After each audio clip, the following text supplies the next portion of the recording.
Hello everyone, I'm Cynthia Ayu Septana Putri, NIM 020. And I'm Eka Pikumonikasari, NIM 65.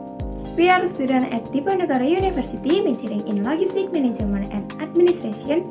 We will explain the result of our interview regarding inventory control and stock taking at the Margomulyo Company related to cloth warehouse activities. The research person we interview is a warehouse staff at the Margomulyo Company. Her name is Miss Hartanti. Margomulyo's company has 4 cloth storage warehouse.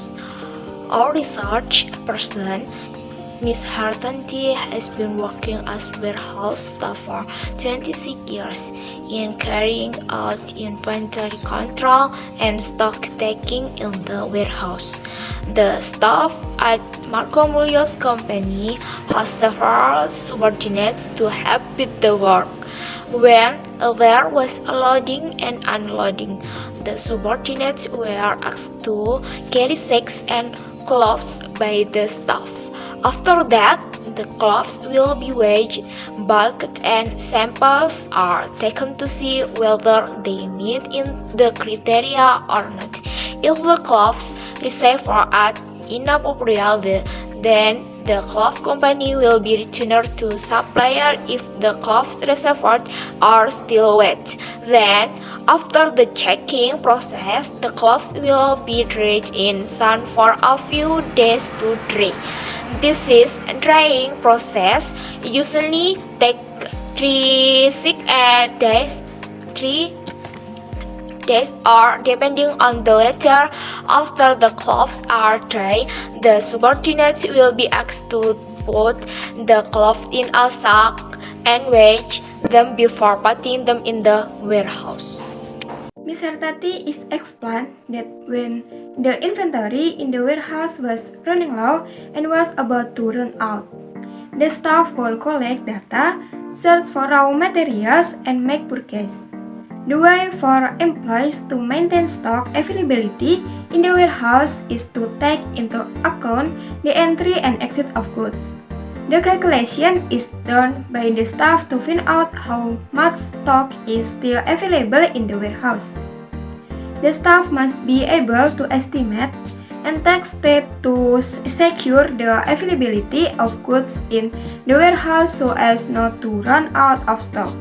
This is done by the staff by recording the entry and exit of goods effectively and efficiently. She is explained that the stock taking process carried out of the cloth warehouse is to arrange the sacks neatly and stamp them regularly. This process is carried out by subordinates and is directed and supervised by staff. With the stock taking, employees can easily calculate the number of items in the warehouse and can adjust it to the stock record in the company. Cloths in the sacks are weighed equally to facilitate the process of the stock taking and stock taking. Ms. Hartanti is explained how employees make sure the available stock is in accordance with company data. The staff initially made a plan regarding the entry of goods in the warehouse and stock availability so that the company's data match stocks available in the warehouse. For example, in the first week, the company must send 2,000 sacks of clothes to buyer. Then employee must be able to meet this target by taking into account the number of human ratios and the number of available goods. In Margomulyo's company, the staff usually checks the inventory once a month, which is done at the end of the month. However, checks can be carried out by the staff flexibly depending on the time given by the company within a certain period of time. Ms. Hartanti said that the process of inventory control and stock taking in the warehouse must be carried out carefully, precisely, effectively, and efficiently so that mistakes do not occur. That's the explanation of the interview results from me and Vicky. More or less, we apologize and thank you.